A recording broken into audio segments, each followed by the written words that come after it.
Selasa hari ini tanggal 3 Februari, bener ya? Iya. Ada lagi bahagia Om Perlan ulang tahun. Pagi Om Perlan, lapangan. Sini. Selamat ulang tahun ya. Hari ini. Ini Om Perlan ini pimpinan Om Perlan 86 ya. Ini tuh ya Sobat Ambiar luar biasa orang kaya di Babelan Bekasi. Iya benar. Padahal dia yang Rumahnya banyak, padahal dia yang ulang restorannya tahun banyak. ya. Dia yang ulang tahun, dia yang kasih kita pisang, Iya. udang lobster, Itu ciri-ciri orang kaya. telur. Iya benar. Sekarang gantian. Karena dia suka ngasih kita sesuatu, kami bertiga patungan. Ulang tahun Om Perlan kita kasih kado. Mana kadonya? Selamat ulang tahun ya. Karena Om Perlan sukanya pisang. Om, doanya apa di ulang Iya. tahun Om yang ke-17 Ayo. tahun? Sehat terus. Amin. Banyak. Ngomong dong kayak beberapa masuk Ini TV. persi banyak on air-nya. Betul. Amin. Pokoknya sehat terus. Oh, ya. Berdiri. Iya, dia persi banyak on air jadi sama Perlan 86. Oke, mari kita angkat tangannya. Semoga Om Perlan panjang umur sehat selalu semua. Amin. Om, ini kadonya silakan ya. Dari Om Perlan untuk Om Perlan. Ya, jangan lupa cateringan ya di luar ya. Biar ya, pokoknya kerja keras kayak Om Perlan. Kenapa dia tuh nggak pernah kelihatan kerja tapi uangnya banyak karena ternyata jaga lilin. Ya. Kaki kayanya. Benar. Ya. Dia itu bukan menjaga lilin. Apa? Dia itu benar-benar kerja dari pagi ke pagi. Lu- Apalagi kalau udah waktunya pajak pusing. Nih. Karena ketahuan di TV kan, ketahuan di TV kerjanya dari pagi sampai malam. Waduh gila, Oh, iya ini bener. Perlan 86 harus gua tagih pajaknya cepat. Bukan cuman rumah punya, mobil punya, Iya. sampai dia punya gang di Babelan namanya Gang Perlan. Coba, pajaknya berapa? Bener. Itu kenyataan, bener kan? Belum. Nah itu jalannya dipajakin nggak? Ah, ayo bayar ya. Belum tambaknya, punya usaha tambak, punya usaha bisnis yang lain, Iya. langsung pajak. Tanya Perlan 86. Nih, ini bintang tamu kita yang pertama juga kemarin urusannya soal pajak, tahu nggak? Dia sekali main film, kata Iya. Mbak Imong, sekali shoot, seret kena kamera sekali, seret 7 miliar langsung. Ya, sekali kena kamera, seret 14 miliar. Mahal banget bayar. Mahal banget, apalagi Dewi Persik. Kita akan hadirkan di pagi-pagi biar ini dia ya. Asri Walas. Aduh, kenapa ya kalau udah jadi janda itu beda gitu auranya. Iya, iya. Makin Iya. cantik, makin... Makin gimana gitu ya. Cantik. Ini yang namanya artis 7 miliar tuh ini ya. Iya.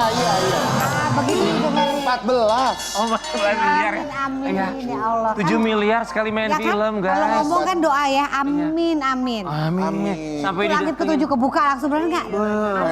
sampai didatengin orang pajak katanya ya. Iya, Nanti benar. boleh kasih tahu sama kita sebelumnya. Asri Walas, artis 7 miliar. Kami ucapkan terima kasih. Kita mau kasih ke Asri Walas ya. Viral kemarin Iya, didatangi petugas pajak usai pernyataan Mbak Imong. Aduh. Geger. Aktris cantik Asri Walas mengungkapkan pengalaman tak terduga usai namanya ikut terseret dalam perbincangan publik terkait honor dalam film yang dibintanginya, garapan Mbak Imong. Ucapan Mbak Imong viral saat dirinya menyebutkan honor Asri saat bermain film senilai 7 miliar hingga menjadi sorotan netizen.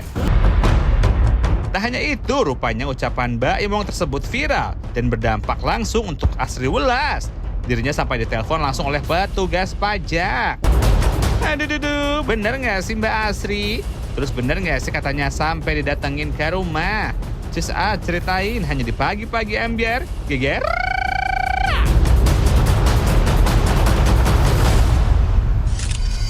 Tujuh miliar langsung ditelepon sama pajak. Langsung lapor ketua.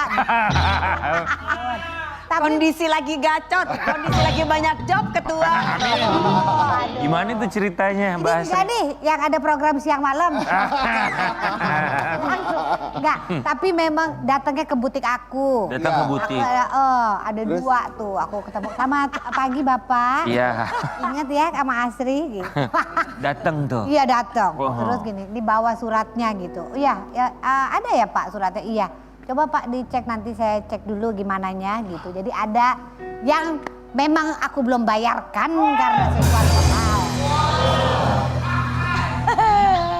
Terus. Ya udah suratnya datang terus dicek, Pak ini harus dicek lagi ya Pak, apakah ini benar adanya gitu Iya, ya. iya. Karena kan kadang-kadang kan apa yang ada di kantor pajak sama kita tuh balance Beda. apa enggak itu. Selisihnya. Iya, jadi bisa dicek lagi ini.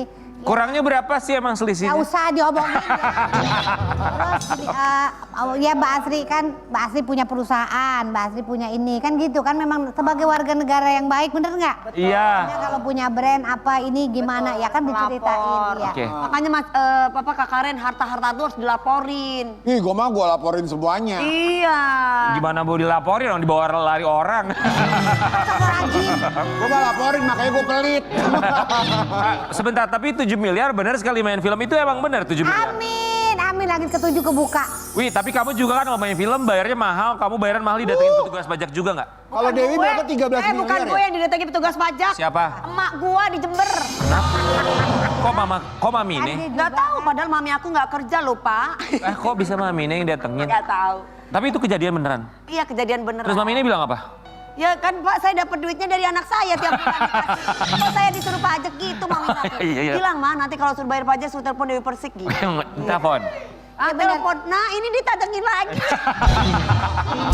Tapi emang iya kan kita di namanya ya, nah itu ya Dewi Persik, Asri Wulan, Wah. Karen, Udah semuanya. Riana. Semua tuh udah terdetek semuanya karena kan Iya, KTP karena kita tiap- connecting Betul. katanya nama. Apalagi tiap hari kita nongol di TV. Tapi maaf izin. Tapi kita cross check. Ya maaf izin, di sini Dewi yang dibayar mahal, aku sama Karen dibayar pakai nasi box kok. Enggak. Jangan gitu. Nanti dicatat sama malaikat beneran. Bilang juga ya, mainnya malaikat ngeri juga. Ini mau bercandanya begitu. Mbak Asri Wulas, kita mau kasih lihat yang satu ini ya. Apa ini? Setelah viral honor 7 miliar, Asri Wulas kebanjiran cat masuk dari teman dan saudara. Oh iya. Ada yang sampai minta Oh, iya. pinjaman uang gitu. Bukan gini, maksudnya teman sama saudara kan kita bisa temenan juga di Instagram. Iya. Betul. Semuanya jadi teman kita di Instagram. Coba aku tanya Anda. Beneran. Iya. Ada DM bilang begitu? Ada nggak DM bilang begitu? Ada Iya juga. benar. Iya. Jadi ada yang tiba-tiba DM. Ya kan, ya namanya kita kan saudara internet kan Ya, begitu. saudara setanah air. Ya, betul. Ya, jadi ya. Saudara Adam dan Hawa. Benar. Ya nggak apa-apa kalau memang misalnya aku ada, ya pasti pinjemin. Tapi kalau tiba-tiba enggak ya gimana ya? Ini maksudnya tuh ada langsung minta minjem Kita duit. pinjem duit gitu. Ya begitulah. Siapa namanya? Dih. Ya tapi mohon maaf anak 3 kan ya. Iya. Laki semua. Ya kan? Lakinya? Hah? Pinter banget dia mancing-mancing. Ampun deh gue ya pagi-pagi. Ada tuh berarti ketika berita 7 miliar sekali syuting, seret DM masuk minjem duit minta tolong tuh ada tuh kelonjakan permintaan tolong itu ada? Ada. Ya alhamdulillah. Doain aja. Pasti kalau dipinjemin dibilang baik. Tapi Kalau nggak katanya, dipinjemin dibilang, kamu jahat. katanya ya, salah satu ciri-ciri orang yang punya auranya bagus tahu nggak apa? Apa? Selalu kelihatan punya banyak uang. Iya. bener. Selalu dimintai tolong. Ya kayak aku ya. Iya Ya bener. kalian semua pada pinjem duit sama gue ya. Oh bisa kan? Semua Bukan pinjam, talangin dulu. Talangin. Ya talangin lu nggak bayar-bayar, heran. Talangin dulu. Gitu ya? Ya orang cuma 200.000. Dikali 10. 10 kali soalnya. Mbak Asri, tapi kalau ini ngomongin soal penghasilannya, Ya. berarti sekarang kan main film, punya butik, penghasilannya ya alhamdulillah. Apalagi sih sekarang? Iya, Bapak pajak nanti bukan lagi. Karena pengeluaran juga banyak. Iya. Bapak Ada bisa itu nggak? ya Kak, satu lagi itu di luar. Apa sih? Boleh gak kasih tahu? Apa sih? Yang kemarin. Jangan Oke, tahu. Pak, gini deh. Gini, Apa? Mbak Asri, Ini kacau juga. nih. biasanya apapun Ya aku di ke kanan ke kiri nih. di tengah aja, Oke. apapun yang direncanakan kalau didoakan di sini akan dikabulkan, diaminkan oleh orang-orang yang tersakiti. Kenapa di sana tersakiti? Memang mereka tersakiti. Jadi apa? Berikutnya proyek berikutnya apa biar diamini sama Oh mereka? amin. Apa proyek Ya, berikutnya? mudah-mudahan bisa. Buka cabang Kak, bilang kasih tahu di sana. Punya cabang Ya, apa tadi sih? yang tadi itu Bapak pajak, kenapa Kak? Apanya bawa pajak? Tadi Bapak pajak. Bawa pajak Pak udah selesai. Udah Pajak selesai dulu ya? ada. Jangan Oke, dong. jadi apa? proyek kedepannya mau pengen bikin apa? Pengen punya apa? Oh ke depan Ya mudah-mudahan. beberapa state lah Kak bilang. Pengen punya apa, Kak? Mudah-mudahan butiknya bisa sampai luar negeri. Amin. Butiknya sampai luar negeri. Berdiri, berdiri. Nah, kenapa sih? Itu yang Orang tersakiti biasa dikabulkan. Semoga butiknya bisa sampai ke luar negeri. Perlan bilang amin. Amin. Doa-doa orang yang tersakiti pasti akan Bisa dipanggil ke rumah juga ya? Termasuk kita amini soal Astri Ulas yang kabarnya dekat dengan seorang pria. Karena apa sih? Kamu kasih lihat dulu yang satu ini. Apaan ini? Jujur lah kau udah kasih tahu. Ini dia mah apa sih? Udah berapa bulan dekatnya? Bukan, maksud gini. Iya. Kalau misalnya kita namanya nggak punya siapa-siapa ya, ini juga Anda, samping aku juga sini ya. Maaf, Papa ajak kami janda. Udah lewat topiknya gitu, udah lewat tuh apa lo pajak lagi. Ya harusnya ada undang-undang untuk para janda ya. Iya, tolong para pajak-pajak harusnya dispesialis untuk para janda-janda. Iya. Jadi nanti aku minta deh sama Pak Presiden sama Pak Purbaya, Pak, untuk para janda tolong dispesialis untuk pajaknya dikurangi bersekian persen. Tanggungannya banyak, kasihan, Pak. Ya tergantung janda yang kayak gimana dulu. Lu mah Ya janda kan ini janda sendirian kerja pagi siang malam. Jadi lagi deket sama pria sudah berapa? Bukan begini, kalau sendiri, kalau ada yang telepon boleh dong, masa nggak boleh? Iya boleh. Iya, kadang-kadang Sleep call boleh. wow, Boleh. sering ya Ibu? Loh, kalau memang temenan nggak apa-apa kan boleh berteman sama siapa? Boleh temen nungguin Iya. sampai pagi juga boleh. Nggak apa-apa kan? Iya. Ya membuat nyaman sama Apalagi dia. kalau sleep call musim dingin ya kak. Enggak nih begini ya, produser gue udah mulai gak demen ya. Nih si Karen nih tahu sesuatu tapi dia gak mau ngomong-ngomong. Loh, Dia tuh tahu, dia tuh spill nih. kalau sleep call kalau lagi dingin-dingin di AC. Ya oke, yang lu tahu siapa yang lagi deket dengan Astri Ulas? Cerita lah kak. Di apa sih Karen? Orang di Amerika. Orang bule ya, Kak. Orang di Amerika. Tahu nggak tahu, aku mah nggak kenal, nggak ketemu juga kemarin di New York janji-janji doang. Kemarin kita janjian mau Oh kemarin ketemu. kakak di New York sama Kak Karen. Iya. Enggak, kita janjian, Iya, cuma nggak ketemu. Karen terus Kak Ulas aja sama siapa? Sama siapa? Siapa sih kak?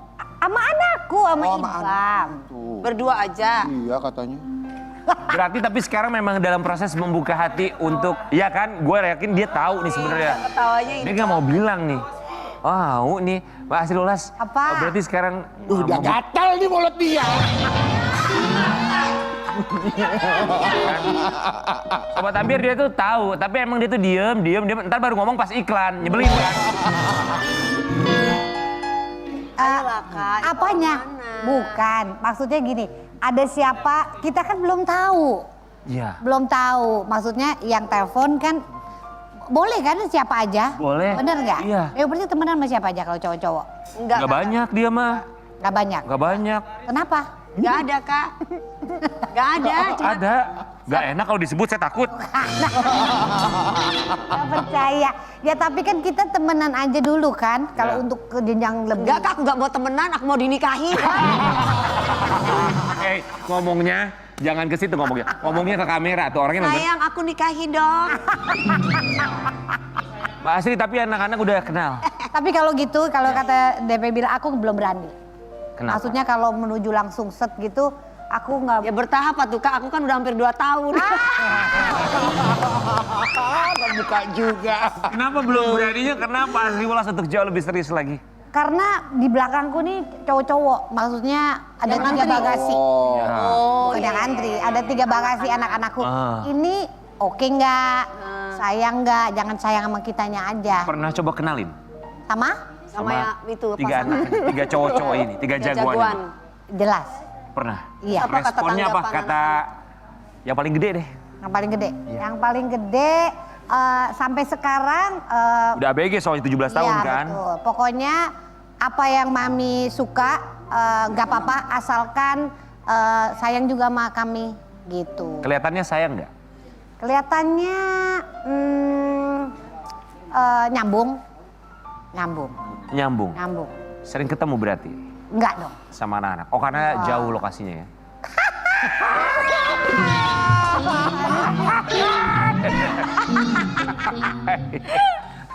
Udahlah, Iya. pokoknya doain aja That supaya simple, semuanya baik. udahlah. Udahlah, that simple. Yang waras, Iya. ngalah ya. Biar waras ya. Asik ulas liburan bareng sama putranya Ibam. Apakah bertemu dengan pria tersebut? Kita Iya. lihat yang satu ini. Gitu-gitu ya. Yang videoin tuh siapa ya kak? Kok bisa gitu lagi main ice skating? Apa?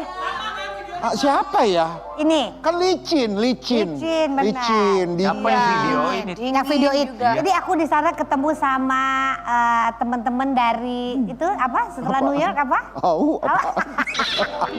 Siapa yang videoin, Mbak? Bukan, aku ketemu sama teman-temannya Ibam yang ada di sana juga. Mana kok Siapa nggak- namanya temennya Ibam itu? Sebastian namanya. Beneran. Ibam tuh janjian sama temennya yang ada di sana. Kalau sudah gitu tadi duduk di sebelah tuh kayak ditutup-tutupi waktu lagi. Lagi main basket gitu kan. Iya benar. Itu kan cuma sisi kanan. Iya, sisi Kenapa kiri. nggak agak minggir gitu Iya. gitu? Minggir ya. Mana minggir? Ada. Pak Asri, Pokoknya iya. lihat Ibam 17 tahun loh. tapi ada kan Kak, ada kan Apanya? calon pasangan. Aku? Ya. Pokoknya aku kenalan sama semua, Dewi. Karena kita nggak tahu kan. Gimana caranya kalau semuanya diterima? Nggak bisa semuanya diterima. Ada kandidat, oh semua nggak bisa semua diterima. Nggak bisa Berapa dong. kandidatnya emang? Bukan, maksudnya kan cari yang paling menerima anak-anak gitu. Oh. Kan nggak gampang, Dewi. Bener nggak sih? Nggak gampang, sayang. Jadi ya hidup ini kan bukan kitanya doang. Iya, benar. Jadi ya masih jauh kalau ke sana. Itu yang Ya. semakin menantang ya untuk cari pasangan ya. Iya dong, karena nggak usah kita sendirian aja, maksudnya gadis gitu Pikirannya ya. banyak. Banyak. Apalagi ini ya. Iya. Kemarin sama Ibam itu ngapain tuh ke New York? Ibam ketemu sama temennya itu Sebastian, beneran itu beneran ada di itunya juga. Iya, Tapi percaya. dia ulang tahun juga. Oh. Jadi dia 17 tahun, dia bilang mami aku maksudnya nggak merayakan, dia 17 tahun kan pesta atau apa. Aku pengen ke sana aja gitu. Jadi udah. Jadi main berapa ice orang Kak yang ke skating. sana berarti? Berdua sama Ibam. Iya. Ibam 17 tahun. 17 tahun. Anak pertama gimana ngelihatnya Mbak Asri? Dia. Hmm. Nah dia sekarang, dia tuh orangnya nggak pernah nuntut apapun. Jadi mam aku boleh nggak 17 tahun karena dia udah pernah ke sana waktu aku main film. Oh yang Ya, itu yang apa? Apa namanya yang di Netflix? Kak Ali, Ratu-Ratu Queen. Ratu-Ratu Queen Ya, ya. nah waktu itu aku ajak dia. Jadi boleh nggak ke sana? Aku ya pas ulang tahun aja ya. Jadi ngajak gitu. Jadi dia ulang tahun ke sana gitu. Dia nggak pernah nuntut apa-apa. Sampai dia belajar nyetir juga belum. Ya. Nah kemarin dia cuma bilang, Mam, aku boleh ya belajar nyetir karena aku udah 17 tahun. Dikasih. Iya, terus dia bilang gini, soalnya aku suka lihat mami pulang malam. Jadi aku pengen kalau mami terus nyetir, udah ngantuk-ngantuk kalau pulangnya malam. Jadi aku pengen nyeterin mami, boleh nggak? Aku udah 17 tahun. Jadi aku bilang, boleh nak, boleh. Padahal gue dulu waktu masih, kayaknya gue 11 tahun udah mau nyetir mobil. Oh. Bandel ya. Kalau dia, aku udah waktunya 17 tahun aku mau nyetir mobil biar bisa nganterin mami kemana-mana karena mami sendirian. Gitu. Pertama ya. Anak pertama. Karena yang didewasakan sama adik-adiknya. Wah dia Pria luar gitu. biasa, betul. Dia yang bisa. Mbak Asri, kita punya sesuatu. Ya. Apaan? Ini dia untuk Asri Ulas. Kapan ini dari kemarin kamu tuh suruh aku undang 3 anakku. Aku pengen banget datang kemari tapi mereka harus sekolah. Makanya bilang nih, Trans TV bilang Mbak Asri boleh ngajak anak-anaknya. Kalau anakku diajak mereka bolos semua. Itu pasti mereka pergi sekolah. Aku biasanya kalau pagi nggak kerja nganterin mereka bertiga baru aku pergi kerja. Yang aku punya di dunia ini 3 anakku. Semuanya laki-laki, semuanya harus tanggung jawab. Dari brojol aku berdoa supaya mereka bisa jadi orang. Jangan seperti ibunya kayak gini, kalau bisa lebih dari. You are amazing. Bukan, karena memang tugasku dia nggak minta dilahirin kan, aku yang melahirkan. Nah semoga saya bisa tanggung jawab mengantarkan mereka mencapai cita-citanya. Karena nggak mudah punya anak laki-laki. Karena nantinya dia harus tanggung jawab sama istrinya, sama sekitarnya. Kalau nggak, saya yang bisa masuk neraka. Saya nggak mau itu. Jadi saya mau anak-anak saya bisa berdiri sendiri di kakinya, baik hatinya, kerja keras untuk dirinya. Terima kasih sayang. Pergi sekolah. Makasih ya udah buat videonya. Enggak, coba mau bilang apa sama anak-anak? Ini mungkin tayangannya akan mereka saksikan tayangan ulang ya kan lagi sekolah. Saya mau bilang apa? Iya, Ibran Ibral, Mami bangga apapun yang Ibran lakukan.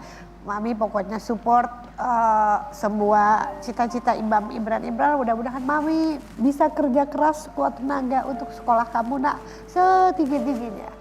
Amin. Supaya nggak syuting pagi sampai pagi kayak Mami. Bisa mencapai apapun cita-citanya, bisa tanggung jawab untuk istri dan anakmu kelak. Dapat istri yang baik, yang sayang sama keluarga, sehat, bahagia, sejahtera dunia akhirat. Itu doanya Mami. Amin. Nih, itu diem aja. Asri, seorang ibu yang tangguh.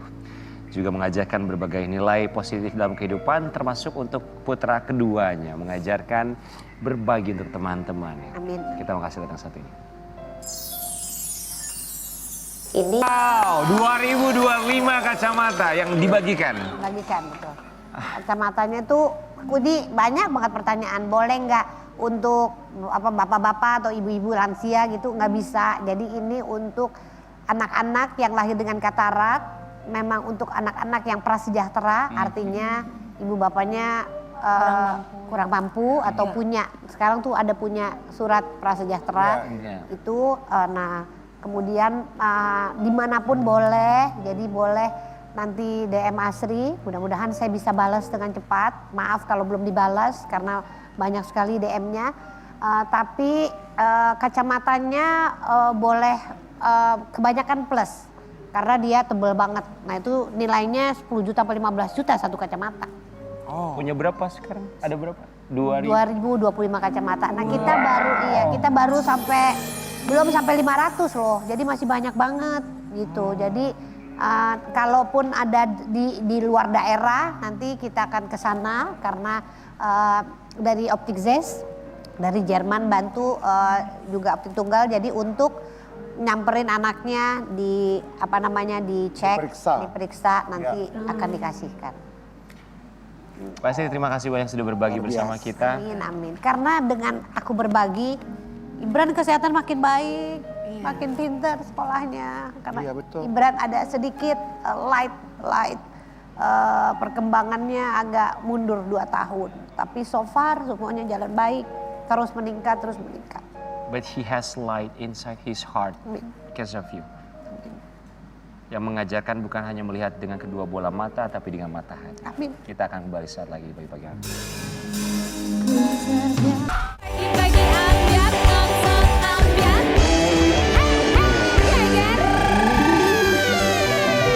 Pagi-pagi ambiar. Sobat Ambiar, kita tahu beberapa waktu yang lalu kita kehilangan seorang musisi tanah air, almarhum Lucky Wijaya yang menghembuskan nafas di usia 49 tahun. Ya. Beberapa waktu yang lalu kita hadirkan sang sahabat dan kali ini sahabat lainnya akan memberikan kesaksian bagaimana tentu saja hal baik yang ia terima sepanjang almarhum hidup. Di pagi-pagi Ambiar kita hadirkan ini dia, Didi Riyadi.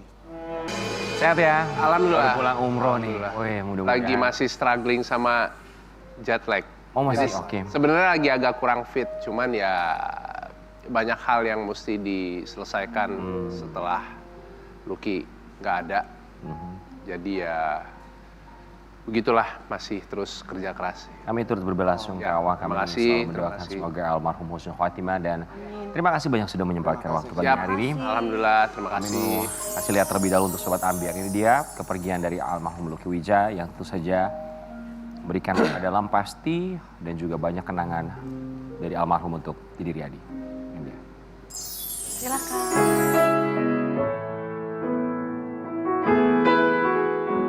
Kabar duka yang menyelimuti dunia musik tanah air masih menyisakan kesedihan yang sangat mendalam, terutama bagi para personel band Elemen. Vokalisnya Lucky Wijaya diketahui menghembuskan nafas terakhirnya pada tanggal 25 Januari 2026 lalu. Hal tersebut membuat Didi Riyadi sebagai sahabat terkejut dan linglung saat mendengar berita kepergian almarhum. Pasalnya, Didi mendengar kabar duka tersebut saat ia baru tiba di Tanah Suci untuk menunaikan ibadah umroh.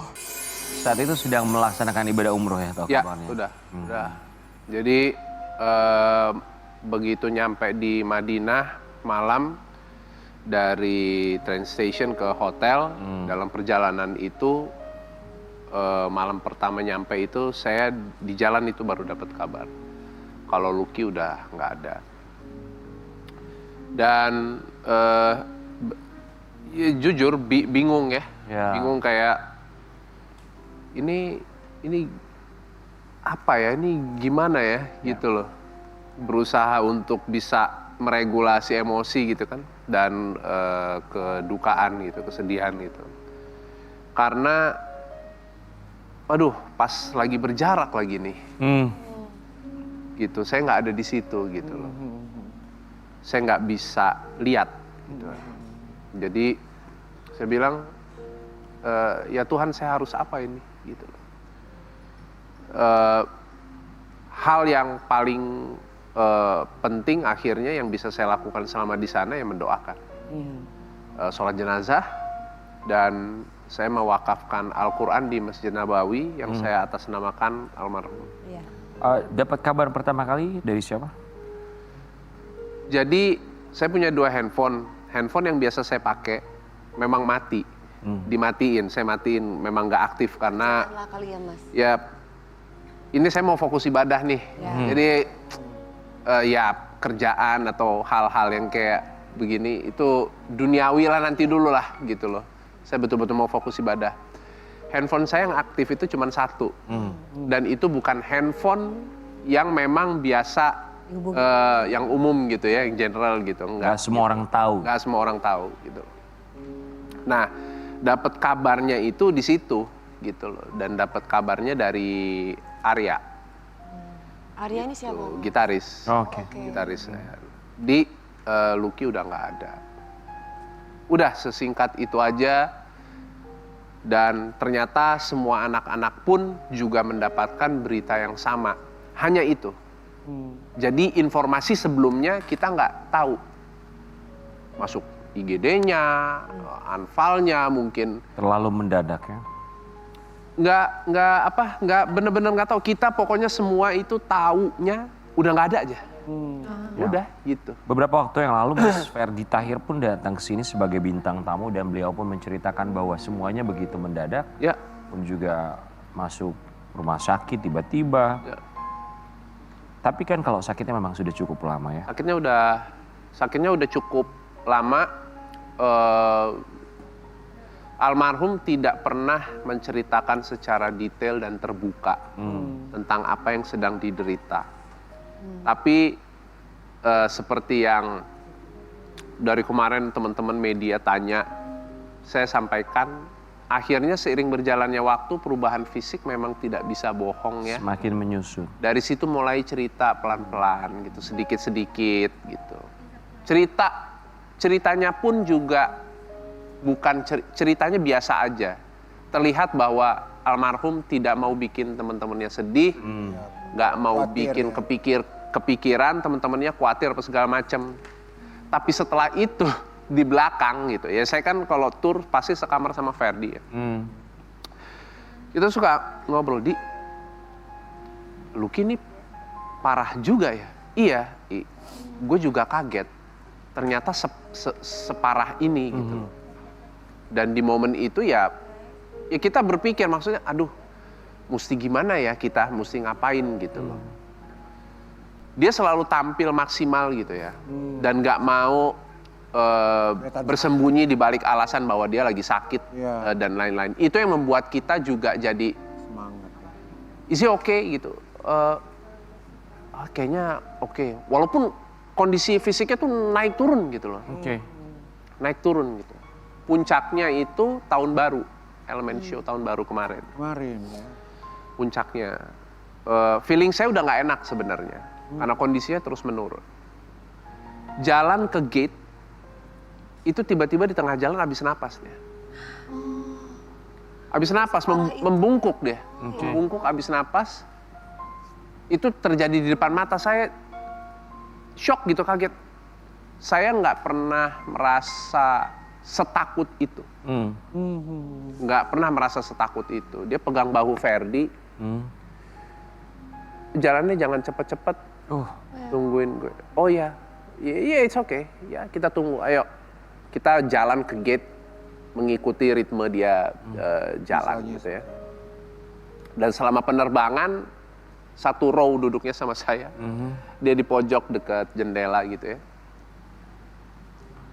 Saya nggak pernah merasa setakut dan sekhawatir itu. Dan momen habis napas itu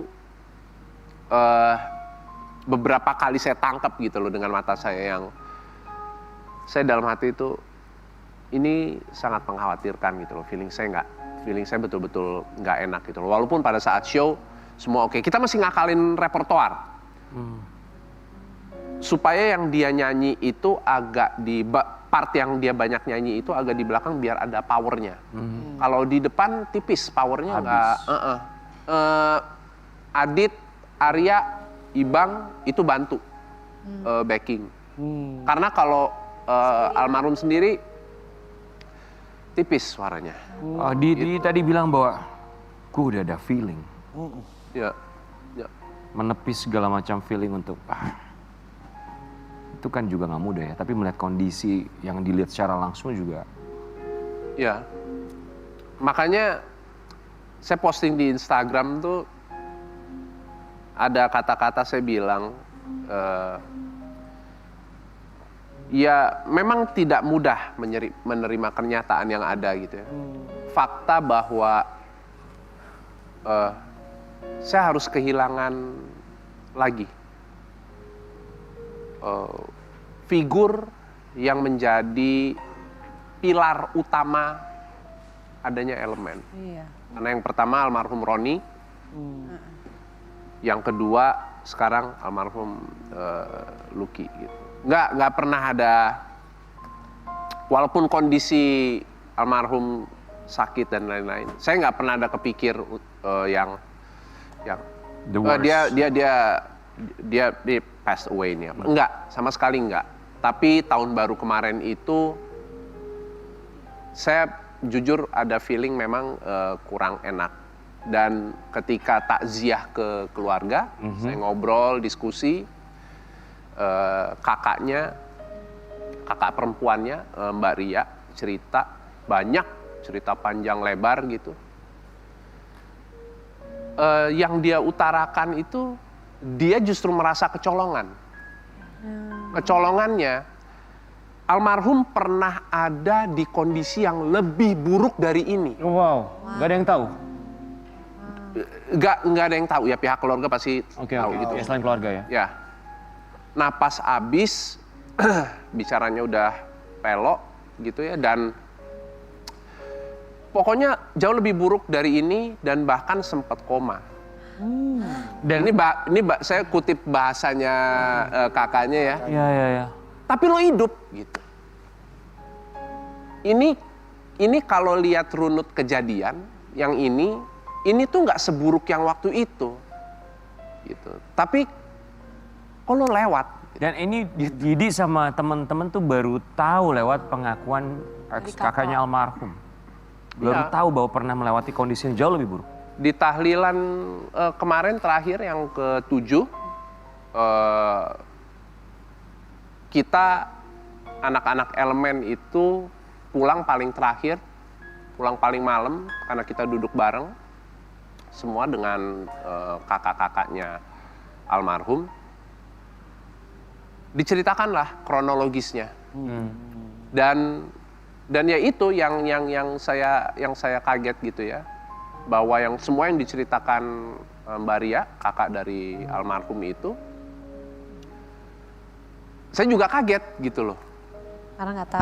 Ternyata almarhum pernah ada di kondisi yang jauh lebih buruk, yang keluarga pikir, wah ini lewat nih. Oke. Enggak, survive gitu. Nah yang kemarin ini itu betul-betul dia bilang, enggak. Kondisinya tuh nggak seburuk yang kemarin, Sebagai, yang lalu. Ya, sebagai sahabat pasti merasa kecolongan, yang pernah merasa kayak, wah ini gue nggak tahu, ini gue baru tahu sekarang. Ya, karena ya itu tadi ya. Keluarganya juga nggak cerita kali ya Mas? Nggak pernah ada, almarhum, makanya tadi saya bilang, almarhum itu nggak pernah secara gamblang menceritakan ceritanya tuh kayak cicil lah di pirit ya gue lagi sakit ini apa segala macam. Tahu pas almarhum cuci darah gitu, sering melakukan cuci darah. Kita harus tahu karena berhubungan dengan kondisi fisik almarhum Dan jadwal. dan jadwal elemen pasti pokoknya kita sampai hafal tuh ya kalau udah jadwal cuci darah apa segala macam gitu ya setelahnya drop. Arya yang sering berhubungan ya, kontak gitu dengan almarhum karena untuk urusan kontrak, untuk urusan cash flow, aset digital, elemen dan lain-lain mereka yang urus gitu ya. Pasti ngomongnya Ngelantur. ngaco, ya ngelantur apa segala macam. Nah, Cuci darah. abis itu baru Iya.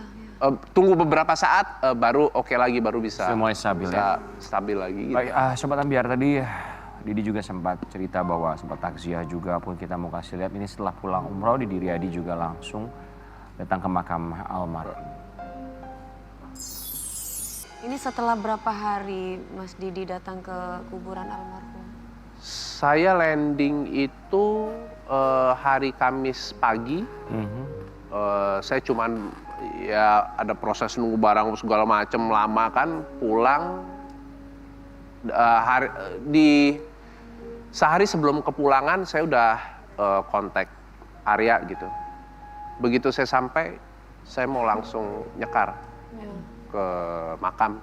Oh iya nanti dibantu diaturin semuanya ya udah begitu landing saya langsung pulang dulu sebentar habis itu langsung ke Oke, tidak langsung bisa nyekar, gitu. melepas untuk terakhir kalinya artinya menyolatkan secara langsung walaupun tadi cerita bahwa di sana juga di Tanah Suci. Oh ya, dan Al-Quran yang saya wakafkan di Masjid Nabawi itu ada ketika setelah saya taziah di rumahnya, istrinya bicara sama saya. Begitu saya mau pulang, terima kasih banyak ya sudah mewakafkan Al-Quran di Masjid Nabawi. Dia bilang, ya nggak perlu terima kasih lah, saya melakukannya tulus kok gitu ya. Karena setelah sehat keinginan almarhum itu memang pengen ke sana. Pengen ke Masjid Nabawi. Gitu. Jadi ketika datang ke makam almarhum, apa yang terlintas dalam pikiran seorang Didi Riyadi? Lebih dari 20 tahun bersama-sama, hampir 30 tahun bahkan.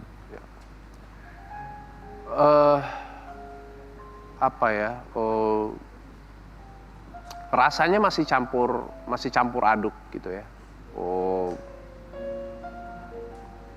Masih ada pertanyaan gitu loh. Kenapa gitu loh. Kenapa harus secepat ini pergi gitu loh. Yang gue pikir kita masih bisa bareng terus. Di tahun ini elemen usianya akan 27 tahun. Nanti tanggal 14 Februari. Saya memang nggak pernah mau gitu ya. Cukup ditinggal almarhum Roni Setiawan itu udah cukup gitu loh. Tapi yang paling penting adalah kepergian almarhum dia udah nggak sakit lagi. Karena kalau diteruskan saya khawatir hal yang akan lebih buruk pasti dia akan alami, dia harus go through itu, ya kasihan juga gitu. Satu pertanyaan, kenapa? Baik, Didi Riyadi kita akan memberikan kesempatan Didi Riyadi dalam suara kerinduan. Silakan. Kenapa? Mungkin bisa bertanya secara langsung walaupun tidak mendapatkan jawaban, tapi seandainya bisa menyampaikan sesuatu, satu kalimat, dua kalimat, apapun yang terlintas di dalam isi hati untuk almarhum Lucky Wijaya. Silakan angkat teleponnya dan sampaikan.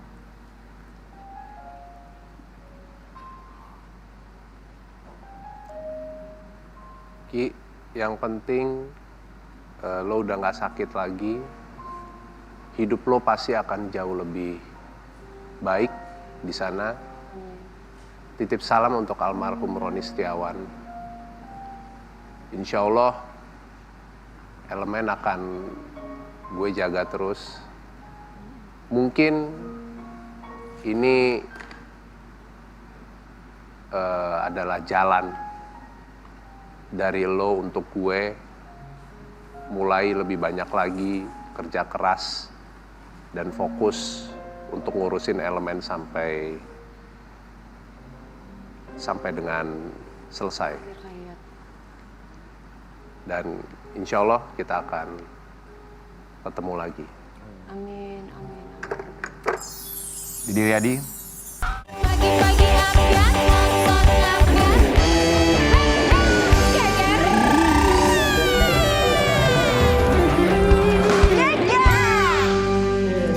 Sahabat Ambiar, kepergian almarhum Lucky Wijaya ini meninggalkan tentu saja kesedihan duka mendalam bukan hanya untuk keluarga, sahabat, termasuk ini juga pasangan suami istri yang kemarin sempat hadir juga ke pemakaman almarhum. Di pagi-pagi Ambiar kita akan hadirkan, ini dia Ardi Narasi dan juga Ari Andika.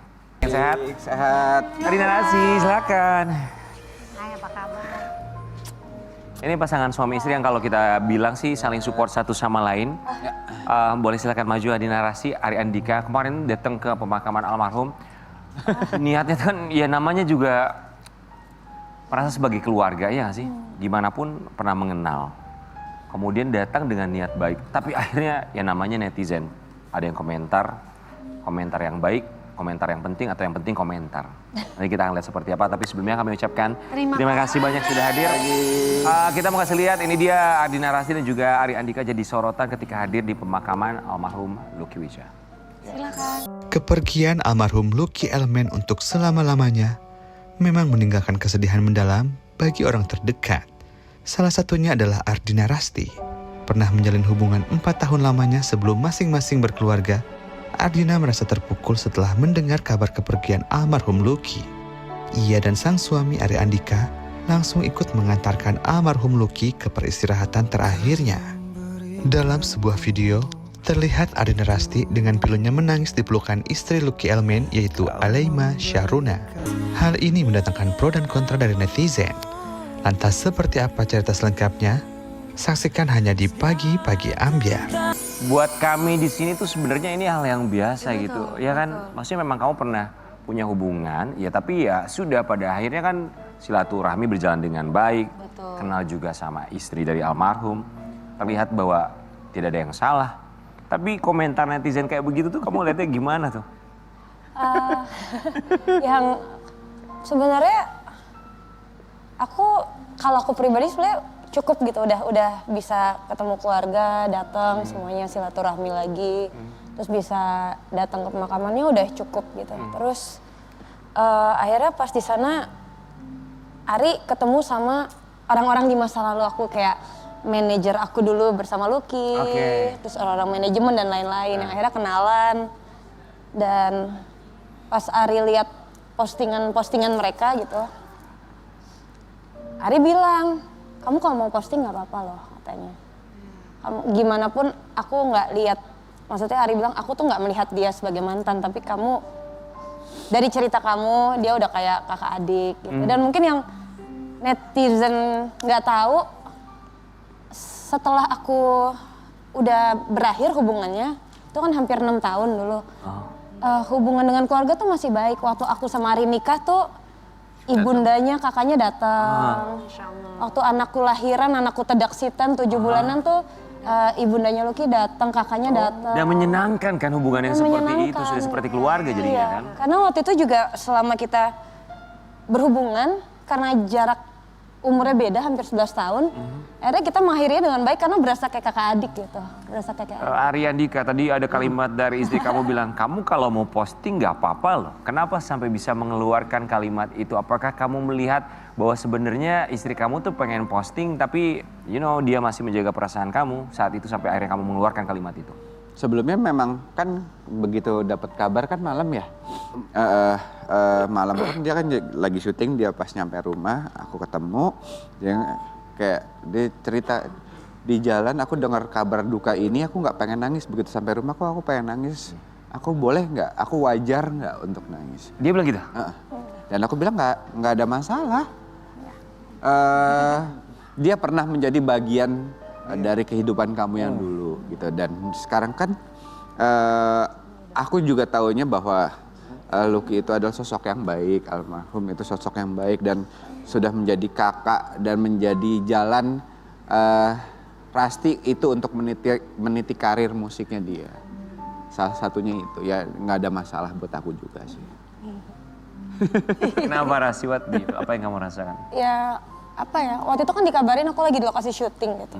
Kaget terus yang aku kabarin pertama sebenarnya mama. Karena mama kan deket banget sama keluarganya Lucky. Udah terus di jalan nyetir pulang juga baik-baik aja gitu. Terus sampai rumah mungkin karena hektik ya di lokasi syuting, masih syuting, di jalan masih nyetir gitu. Pas sampai rumah aku WhatsAppan sama Kak Enji, Kak Novita Enji, which is sahabat dekatnya Lucky. Baru situ aku sedih, terus aku kebetulan Ari lagi tidur sama anak-anak gitu, terus aku bangunin kayak, aku kerasa kehilangan banget, aku bilang gitu. Aku wajar gak sih kalau aku nangis, terus kayak nangis aja gitu. Nangis aja aku temenin gitu. Jadi akhirnya ya aku nangis temenin dia. Wow. Gitu. Itu gitu. Jadi kadang-kadang makanya akhirnya Ari bilang posting aja dan akhirnya aku posting juga karena Ya nggak ada masalah sih. aku maksudnya Dan itu juga bukan untuk mengenang, cuman pengen menghargai sosok dari almarhum yang sudah banyak berjasa untuk Rasti sih, itu aja. Postingan dari Ardina Rasti, kita mau kasih lihat. Mas Lucky, selamat jalan ya Mas. Sudah nggak sakit lagi sekarang. Abang, kakak, mentor, guru terhebat yang Kak. Dari awal paling mendukung saya untuk bermusik. Terima kasih atas belasan laguku yang Mas realisasikan jadi kenyataan. Terima kasih sudah jadi partner duet di lagu Sumpah Mati ciptaanku. Doa terdalam saya untuk keluarga yang ditinggalkan. Dan yang terpenting, terima kasih sudah jadi salah satu bagian paling indah dalam perjalanan hidup saya. Kalau Rasti komunikasi sama almarhum? sebenarnya lebih ke keluarga sih, keluarga dan keluarga. Gitu. Jadi selalu update dan kebetulan tuh almarhum anaknya sekolahnya bareng teman-teman deket aku, jadi kayak selalu tahu kabarnya aja. Artinya ketika sedang berjuang dengan penyakitnya, keluarganya cerita ke Rasti? Lebih ke keluarganya, ke mama sih, karena yang paling deket mereka. Berarti ke mama cerita? Iya, tapi emang nggak tahu kalau sudah sejauh itu sakitnya gitu. Kita pikir masih bisa berjuang aja. Gitu Kak. Kamu ngeliat suami kamu tuh gimana dengan segala macam penerimaannya, termasuk juga support yang begitu luar biasa sekali? Iya, makanya aku nggak peduli sih kalau netizen ada yang ini, karena aku suami. Yang penting hal nyata di dunia nyata dibanding dibanding netizen yang kenal aja kita enggak gitu. Aku nggak peduli. Ngapain juga harus mikirin omongan netizen sih sebenarnya. Kita juga nggak dihidupi sama omongan netizen. Bener. Yang penting adalah hal nyata di dunia nyata, bener juga netizen. Maksudnya komen kayak gitu kita juga nggak tahu orangnya kayak gimana, lagi ngapain. Betul. Ya kan bukan mengecilkan hati mereka, tapi kan kita nggak tahu juga. Kita mau kasih lihat yang satu ini. Kata netizen, Kak maaf saran aja, ngucapin empati nggak apa-apa, apresiasi karya nggak apa-apa. Cuma maaf nih sepertinya nggak perlu diposting juga foto-foto lama berdua waktu masih pacaran. Sepertinya kurang pas untuk saat ini mengingat Mbak Rasti sudah ada pasangan dan juga menjaga perasaan istri Kak Lucky dan keluarganya juga. Terima kasih, sehat selalu sekeluarga Kak Ardina. Alhamdulillah suami Rasti nggak cemburu ya Rasti posting mantannya. Selamat jalan Mas Lucky, idola zaman elemen berjaya. Hati suaminya nggak apa-apa kan Mbak? Nggak apa-apa Mbak.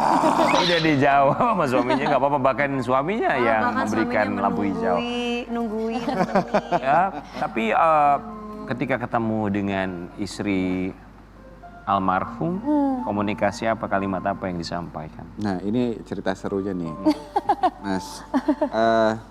Rasti sama istri almarhum itu baru ketemu pertama kali. Pertama kali ketemu di pemakaman kemarin itu. Oke.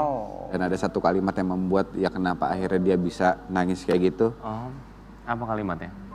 Ya sebenarnya kita kan udah selama pemakaman kita juga menjauh gitu. Kita kita ibaratnya kita tuh di perimeter yang luar. Menjaga gitu. perasaan. Ya gitu. Cuma pas semuanya udah selesai, aku emang datengin sang istri yang aku sangat hormati gitu. Aku datang, aku baru pegang tangannya, Kak Lema langsung ngomong, Rasti, Lucky itu sayang sekali sama kamu. Jadi itu makanya aku langsung pecah banget di situ gitu, kayak di momen itu dimana hati aku bener-bener untuk mereka banget, doa aku yang terdalam buat mereka banget gitu. Tiba-tiba masih ada kalimat kayak gitu tuh bikin aku sangat nggak bisa dideskripsikan dengan kata-kata. Yang pasti aku bener-bener emang menghormati beliau, aku menghormati keluarganya, aku sangat memikirkan mereka. Jadi ya itu sehebat itu mereka semua gitu. Dan dibutuhkan kedewasaan untuk bisa menafsirkan dan juga menerima arti kata sayang itu sendiri ya. Kalau orang yang nggak paham mungkin sayang, oh sayang tuh mungkin dia masih punya perasaan. Gak Sayang seperti kan itu, bukan punya perasaan yang Bukan. bukan. Bukan kesana. Benar, sayang sebagai Sayang kan Adik. sebagai orang yang pernah yang dikenal sebagai manusia. Kan harus bisa menafsirkan dengan tepat. Salah tafsir aja tuh orang bisa asumnya, segala macamnya, prasangkanya bisa berubah. Kita doakan semoga sekali lagi untuk istri dari almarhum diberikan ketabahan, kekuatan, dan semoga almarhum husnul khotimah. Dan semoga pasangan ini semakin berbahagia, bisa menerima keadaan satu sama lain luar biasa. Saling berbesar hati satu sama lain dan baru saja merayakan ulang tahun pernikahan yang ke-8 di 20 Januari kemarin ya. Congratulations sama kita buat yang satu ini. Ini sang suami bikin status Postingan ya. dari Ari Andika. Mereka bilang jatuh cinta adalah bagian utama dari pernikahan. Namun, saya pikir ini lebih tentang kesenangan. Aku senang berada di dekatmu karena aku sangat menyukaimu. Terima kasih telah menjadi pribadi saya. Kamu adalah sahabatku, partner in crime-ku, belahan jiwaku, segalanya bagiku. Selamat ulang tahun cintaku. Kalau partner in crime tuh gimana? Boleh cerita enggak? Iya. Partner in crime tuh kayak dia menyebloskanku ke dalam hobinya dia. Oh. Aku yang tadinya tidak mengenal dunia K-pop. Oh. Bisa loh. Aku dipaksa untuk masuk ke dalam sih. Iya. Akhirnya suka. Akhirnya hafal. Akhirnya tahu jogetannya juga. Tahu. Yang di kamar mandi sendirian, Blackpink. Teng, teng. Akhirnya sekarang sefrekuensi gitu ya. Ya. Jadi dulu waktu masih dalam tahap penjajakan sama dia, dalam mobil tuh selalu di brainwash sama ini lagu apa sih ini K-pop yang aku suka itu si Big Bang, abis itu 21, terus Blackpink, terus-terusan itu di dalam mobil. Gimana nggak hafal? Doktrin. Tiap hari ya. Makanya ya partner Tiap hari dijejeli terus. Iya. Kenapa lu Kak? Apa-apa, kenapa sih orang jelek itu? Kenapa? Enggak apa-apa, kenapa sih? 8 tahun. Ya. Yang paling disyukurin apa? Yang paling syukurin apa ya? Seru. Seru aja sih aku ngerasanya. Serunya gimana? Serunya aku berasa sama sahabat terus aja. Jadi nggak cuma sebagai, oh ini suami, ini istri, harus begini, harus gini gitu. Nggak cuma kayak apa-apa kita misalnya, Temen main. iya temen seru-seruan, pas punya anak pertama bingungnya bareng. Ya menikmati roller coaster kehidupan Iya, tapi untuk kita- berpasangan ini seru aja sama Rasti. Iya, nanggepinnya tuh kita ngerasa kayak, kan ada istilah teman tapi menikah, kayaknya gini kali ya kita gitu. Jadi Oh nggak, teman tapi menikah, seru banget ya. Seru ya, emang seru loh, Wi. Ya, gue coba bilang seru. Mau coba nggak? Kalau mau coba silakan sama tukang kendang. Teman. Rasti, maaf ya, ini mau point of view dari sisi ini dulu ya. Kita ngeliat dari suami kamu Ari Andika. Dia ngikutin hobi kamu yang awalnya dia gak suka, oke? Kemudian juga dia kayak, oke kalau kamu posting aja gitu. Dia berbesar hati. Kayaknya tuh yang nonton tuh pasti mikirnya ini Ari Andika tuh terlalu positif banget ya. Yang kamu sebelin dari suami kamu tuh apa sih? Ada gak sih? Banyak. Banyak. Apa misalnya? Apa ya? Dia tuh terlalu on time. Itu bagus. Itu bagus, oke. Kalau aku memang on time orangnya gitu kan, apalagi kalau memang ada jadwal itu aku pasti on time. Kalau dia selagi masih bisa mepet ya dipepetin. Kalimat yang bagus selama bisa mepet, kenapa enggak? Oke. Kenapa Apa lagi? harus kita membuang waktu di jalan misalnya? Kalau nyampenya sama aja gitu ibaratnya. Kalau dia Bagus, bener juga ya. Itu sebuah... Saya merasa terpukul loh. Sesama on time komplain langsung. Tapi itu satu kalimat yang bener juga ya. Tuh ujungnya sama-sama nyampenya sama juga loh. Iya. Bener juga loh, Wi. Enggak bener. Enggak ya, kalian tuh harus on time memang kalian. Ya, ini pokoknya Karen Delano, Rian Ibram ini nggak on time. Terima kasih si paling on time. Gila banget. Pencitraannya langsung di TV Nasional Live ya. Terima kasih sudah mematikan aku dan Karen di TV. Oke, baik. Apa lagi? Hal lainnya? Nah, aku orangnya terlalu easy going gitu loh. Ya, iya. Kalau dia enggak, dia atur. Kayak kita mau jalan-jalan, kita mau traveling. Iya. Aku tuh harus bikin itinerary dulu, Perempuan jelas. biasa ya gitu ya. Walaupun kamu nggak pernah on time. Ya harus tahu aku hari ini mau ke ini Iya, itu harus. Oh. Oh, dia enggak kayak, ya lihat aja ntar di sana gimana gitu. Oke, nyusun pengen kesini, nggak on time. Akhirnya berantakan tuh jadwal. On time, mepet. Karena Aku ada yang nggak ngatur. bilangnya on time, tapi aku mepet. Kita di Bali. Kalau kamu nyusul nggak? Nyusun jadwal nggak? Kita ke Bali gimana kemarin? Berantakan. Berantakan banget. Kita ke Bali berantakan jadwal. Ya kalian maunya jalan-jalan enakan tidur. Itu sama banget. Oh, radio kita yang bangunin. Wih. Coba biar kita mau kasih lihat ini salah satu sifat dari Ari Andika yang selalu bikin di narasi terharu. Hafal. Ikutan nyanyi. Jadi Lagu awal terbarunya Jam kan? Wah, dia tahu. Dia jadi tadi itu suaminya itu nggak ngasih taunya tiketnya nggak dapet. Surprise itu Makanya ya. dia tadi nangis gitu kan, nengnong. Neng-nengklo.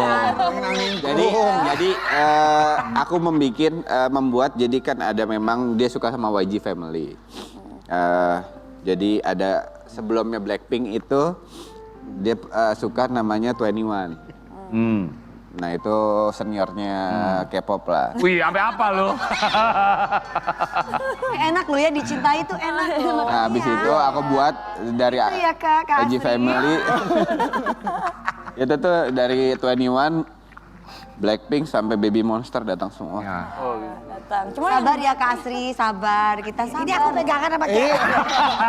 Tadi orang dia bilang gini. Ya cerita kita pegangan berdua. Lucu ya cinta tuh ya. Kayak gitu dong. Hari ini dapat pencerahan K-pop dari. Emang udah pusing dengarnya. Jadi kalau punya istri kayak gini nanti. Apa tuh? Dia harus kasih surprise buat istri tercinta. Ini kan romantis banget. Ya mudah-mudahan ya. Sebelumnya nggak pernah kepikiran kayak gitu loh Mas, sumpah. Ya karena cinta ya, tapi pertanyaan gue begini. Bisa begitu. Kalau istri suka, lo akan coba ikuti. Yes. Kalau misalnya dia ternyata sukanya sama lagu-lagunya Karen Delano, apa kalau akan ikut nonton konsernya juga? ikutin, aku suka banget konsepnya warna-warni Kak. Nonton dia, halo. Ya, kenapa? Penontonnya tuh cuma 4, salah satunya dia. Sebentar guys, ada pesan. juga cuma- Ibu mau memberikan pesan untuk siapa? Silakan. Sayang, kita dangdutan yuk. Ya udah hukar. Kan udah pernah Kode kemarin di banget. sana. Kita kembali saat lagi tetap di Bagi-Bagi Ambiar.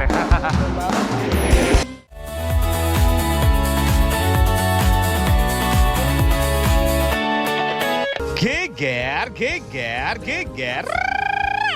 Seorang stand-up komedian penyandang disabilitas yang menaklukkan gunung tertinggi di dunia, Anggi Wahyuda. Di balik canda tawanya menghibur penonton, ternyata Anggi memiliki kisah kelam, di mana ia harus kehilangan satu kakinya. Walaupun kini ia berkekurangan, tapi semangatnya tak pernah padam. Terbukti Anggi yang mampu menaklukkan beberapa gunung di Indonesia, bahkan base camp Gunung Everest di tengah keterbatasannya. Aduh, semangatnya Anggi patut ditiru ya Sobat Ambiar. Gimana ya cerita perjuangan dari diamputasi sampai bisa menaklukkan gunung tertinggi di dunia? Cus, kita tanya langsung hanya di Pagi-Pagi Ambyar. Geger. Sang penakluk 30 gunung, 29 gunung di Indonesia dan 1 gunung di Mount Everest ada Anggi Wahyuda. Keren banget. Anggi Wahyuda, Ya. apa rasanya jadi kamu? Senang. 30 gunung loh. 30 gunung lo dilalui. 30 gunung ya pengen lebih lah harusnya. Wow, oke. Kamu nggak takut? Kamu nggak takut? Wow. Takut tapi aku percaya kalau persiapan yang matang tuh bisa meminimalisir resiko. Jadi aman lah harusnya. Itu yang terpenting ya kalau mau naik gunung. Meminimalisir resiko. Persiapan adalah segalanya, termasuk skill juga. Anggi Wahyuda, kita mau membahas tentang kondisi. Tadi sempat dibahas dalam tayangan bahwa beberapa tahun yang lalu sempat kecelakaan sampai sempat ada di titik terendah, hampir putus asa. Benar. Depresi parah. Jadi kondisi ini bukan kondisi bawaan lahir. Bukan, 2015 itu aku kecelakaan. Kalau kita ingat semua tuh di 2015 tuh ada kabut asap Riau. Ya. Ya, Nah. sampai ke Malaysia itu. Ke Malaysia. Nah karena kebetulan aku tuh tinggal di Binjai, Sumatera Utara. Jadi itu dampaknya berasa banget. Sampai ke Binjai. Sampai di Binjai. Bahkan itu jarak pandang di sana tuh cuma 2 meter doang. Wow. Jadi waktu itu aku berkendara pergi sekolah, ada truk dari arah berlawanan tuh nggak ngeliat dan ditabrak. Wow. Sampai akhirnya harus diamputasi. Harus diamputasi. Karena pilihannya kemarin tuh ada 2. Kalau nggak diamputasi, ya 2 minggu lagi bakal meninggal. Makanya harus diamputasi lah pilihan terbaiknya. Itu saat kamu umur Iya. berapa, Anggi? Umur 15 tahun. Allah, gimana kamu tahu bahwa Wow. bahwa diamputasi, Mas? Di umur 15 tahun, 15 sedang tahun. banyak mimpi. Iya. Dulu sih terpukul banget ya waktu tahu harus diamputasi dan setelah diamputasi itu juga Izin dulu kan atau langsung? iya sedih banget. Tapi sekarang kayaknya kayaknya ini jalan hidupku gitu. Gimana cara berbicara dengan penuh semangatnya? Wah, ini jalan hidupku. Ya karena depresi tuh nggak bikin kita jadi lebih baik kan. Tapi ya kita percaya apa yang dikasih Tuhan, apa yang diambil bakal diganti jadi yang lebih baik. Keren. Dan digantikan dengan hal-hal yang indah ya. Bisa melihat segala macam keindahan. Bener, mungkin hidupku sekarang tuh jadi lebih mudah bisa mendapatkan apa yang ku mau. Ya mungkin itu karena aku ikhlas dengan keadaanku. Iya. Anggi, berapa lama akhirnya bisa berdamai dengan keadaan? 2 tahun setengah. 2 tahun setengah. 2 tahun setengah itu. juga ya. Iya itu benar-benar nggak berani keluar rumah, benar-benar kayak sekolah tuh datang harus telat, nggak berani dilihat orang. Keluarga? Keluarga alhamdulillah support banget lah. Jadi ya bahkan kalau di rumah tuh ya nggak berani keluar rumah. Ketika udah pulang sekolah ya di rumah aja gitu. Kan pada umumnya kan kalau umur masih 15 tahun kan ada rasa ingin bermain. Iya. Gimana tuh, Mas? Itu sedih banget Mas karena aku dari 9 tahun kan udah atlet kan, aku balap sepeda. Terus aku balap sepeda dan alhamdulillah aku udah juara kejurda tuh udah 3 kali lah. Kejurda BMX. Sumatera Utara. Benar. Jadi pada saat itu tuh aku berhenti jadi atlet tuh 12 tahun karena siapkan diri lah untuk masuk Taruna. Tapi akhirnya gagal gara-gara kecelakaan. Siapa yang paling menguatkan seorang Anggi Wahyuda? Kalau menguatkan tuh mungkin aku tuh bangkit sendiri ya, makanya punya ego sebesar ini. Tapi kalau ditanya alasannya apa, yaitu karena aku cuma nggak pengen lihat mamaku sedih. Karena aku merasa mama aku tuh udah ngebesarkan aku dari kecil, dia ikhlas anaknya harus diamputasi, kenapa aku yang udah dibesarkan dia, kenapa aku harus sedih dan takut gitu. Dalam kurang lebih 2 tahun itu dialog dalam diri apa yang bisa membesarkan hati kamu sampai akhirnya berani untuk kembali melangkah keluar rumah? Ya karena selama 2 tahun setengah itu aku tuh selalu manja lah, apa-apa dibantu mama, apa-apa dibantu ayah. Ada kaki. Iya, nah akhirnya aku berpikir kayak pada saat itu orang tua dua-dua sakit dan itu hidupku bener-bener susah banget. Di situ aku berpikir ini mereka masih sakit aja, aku udah susah ini. Gimana kalau mereka udah nggak ada? Sedangkan aku harus Yang buat nyadar. kamu bangkit akhirnya. Iya, karena aku nyadarin diri kita, pribadi kita yaitu tanggung jawab diri kita sendiri, bukan orang lain. Bahkan keluarga kita juga nggak bertanggung jawab atas diri kita sebenarnya. Iya. Ditekan dalam keadaan sesulit-sulitnya sampai akhirnya bukan hanya berani keluar rumah untuk melangkah, tapi sampai ke puncak gunung. Ini dia daftar gunung yang didaki oleh Anggi Wayuda. Gunung Leuser. 1 kali Gunung Leuser. Leuser. 2 kali Gunung Kerinci, 2 kali Gunung Rinjani, 3 kali Gunung Gede, 12 kali Gunung Sibawak. Sibayak. Sibayak, 1 kali Gunung Binaya, 1 kali Triple S, 2 kali Gunung Merbabu, 1 kali Gunung Salak, 1 kali Gunung Raung, 1 kali Prau, 1 kali Bukit Gundul, Ya. 1 kali Bukit Gajah Bobok. Oke, pertama kali di gunung mana? Gunung Sibayak. Ketika pertama kali mendaki dan summit di atas Gunung Sibayak, apa perasaan kamu atau apa yang ada dalam pikiran kamu? Pada saat itu tuh niatnya masih bener-bener ngonten aja. Oke. Karena ya mungkin masih cari validasi lah. Sampai akhirnya di gunung kedua itu aku naik Gunung Kerinci. Iya, ya orang cacat cari sensasi lah pasti ya. Untuk ini yang ngomong kamu ya, bukan kami ya. Emang seperti itu pada dasarnya, karena emang di Indonesia itu disabilitas selalu dianggap rendah. Sayangnya. Iya, selalu dianggap lemah. Jadi kita itu kalau pengen bangkit, ya harus dengan hal itu. Karena prestasi kita nggak terlalu dilihat. Iya, Masya Allah. Susah untuk bangkit. Nah, sampai akhirnya di gunung kedua, itu Gunung Kerinci, itu gunung tertinggi kedua di Indonesia. Dan alhamdulillah aku berhasil sampai puncak tuh menjadi disabilitas pertama. Wow. Dan kontennya tuh viral banget. Kontennya tuh viral banget, tapi gara-gara kontennya viral itu yang bikin aku sadar, ternyata Tuhan itu nyiptakan aku bukan untuk menjadi orang yang kuat, tapi menguatkan orang lain. Iya. Wow. Wow. Oke, sebuah kalimat yang Bagus luar banget ya biasa. kalimatnya. Karena di konten itu kan viral banget. Akhirnya hampir tiap malam tuh ada orang yang nelpon aku, kayak nelpon atau nge-DM gitu, kayak curhat dan sebagainya. Dan aku hitung tuh sekitar hampir 20 orang gagal bunuh diri gara-gara konten itu. Kenapa? Mereka depresi, mereka kayak gagal kuliah, terus kayak nggak dapat pekerjaan dan sebagainya. Tapi ngelihat aku dengan terbatas saja bisa melakukan itu gitu. Oke, Keren banget. buat kita semua mungkin ya yang selalu dengan pikiran atau mindset bahwa kita punya keterbatasan. Ini dia seorang pria yang punya keterbatasan tapi tidak pernah membatasi dia sampai akhirnya naik ke Gunung Everest. Anggi Wayuda. Butuh berapa lama untuk sampai ke base camp Mount Everest? Everest Base Camp itu 11 hari. Tapi kalau ditanya gunung yang paling panjang dan paling susah itu bukan Everest Base Camp menurut Anggi itu, tapi di Gunung Loser. Karena tuh 12 hari, 12 malam, dan itu rintangannya udah bukan trek yang terjal, tapi benar-benar hewan buas kayak harimau beruang. Allahu Akbar. 12 hari, 12 Itu kamu sama teman-teman? sama teman-teman. Maaf teman-temannya itu sama yang seperti kamu atau? Enggak, Anggi sendiri yang disabilitas. Oh, luar biasa. Wow. Aku nanya dong, itu ngelawan harimau gimana? Aman harusnya kalau jadi Anggi, karena harimau tuh nggak bakal makan bekas hewan temennya. Jadi ketika ngeliat Anggi, oh ini kayaknya bekas dimakan kawanku nih. Oke, seorang komika. Seorang komika, namanya juga komika. Dengan dark jokes-nya. Saya nggak ketawa. Untuk ini dia bercandanya dia sendiri, untuk dia sendiri bukan dia. Oke. Kesulitan yang paling dirasakan itu kan biasanya apalagi gunungnya sudah sangat tinggi, itu kan hipotermia. Iya, hipotermia, AMS dan sebagainya. Itu kamu siasatinya pasti ada beberapa hari kamu stay dulu. Iya pasti itu dan sebagainya lah, kita aklimatisasi dulu 1 hari 2 hari di daerah-daerahnya, kayak itu kan kita mulai dari 2000 mdpl, 3000, 4000, 5000. Jadi per kenaikan 1000 tuh kita aklimatisasi dulu sehari.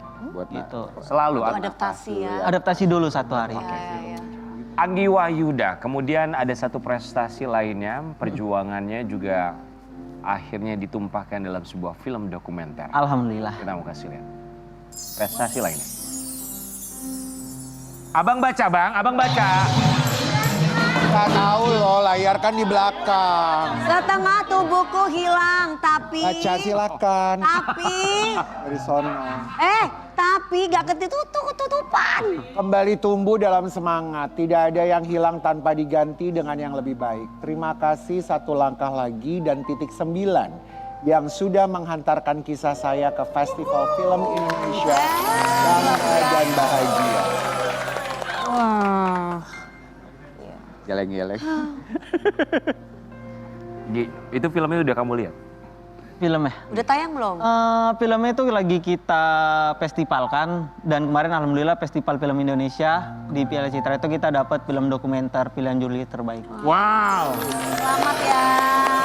Berarti kan kamu screening kamu nonton dong? Screening nonton. Pas kamu nonton kamu ngeliatnya gimana?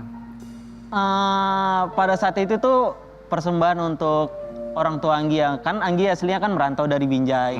Sendiri sini nggak punya siapa-siapa. Jadi waktu screening pertama kali itu Anggi ngajak kedua orang tua untuk langsung ke Bilang apa mereka?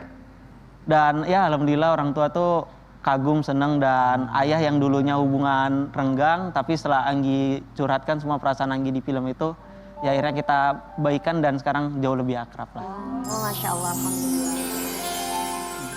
Kita juga mau kasih lihat. Ini ada pidato singkat Anggi yang pernah dipandang sebelah mata. Wow. Keren banget. Wow, sebuah... Jangan sedih mas, saya yang cacat kenapa? Aman. Saya bangga kok dengan diri saya sendiri. Ya betul, tapi itu sebuah respon yang kami tidak menyangka juga keluar dari mulut kamu ya. Oke, Anggi, apa yang ingin disampaikan untuk teman-teman disabilitas? Apa yang disampaikan untuk teman-teman disabilitas? Yang pertama aku pengen bilang ke teman-teman disabilitas semua, ayolah kita bangkit, jangan terlalu lelap dalam depresi karena ya kalau kita takut untuk bangkit ya orang juga takut untuk ngasih kesempatan. Dan kita harus tanamkan satu hal, kita tuh adalah apa yang kita pikirkan, kita bisa menjadi kuat jika berpikir kita itu kuat. Karena yang menguatkan kita itu bukan fisik kita tapi sugesti hal-hal positif yang ada di diri kita. Saya paling suka sama kalimat kamu terakhir, aku disabilitas, dan kalimat terakhirnya hanya kamu yang tahu. Boleh kamu sambil berdiri dan ucapkan kalimat itu dengan lantang sekali lagi. Anggi Wahyuda, silakan. Di pagi-pagi ambiar, Anggi Wahyuda. Saya Anggi Wahyuda, saya disabilitas dan saya bangga. Terima kasih Allah telah mengasihi saya seperti ini.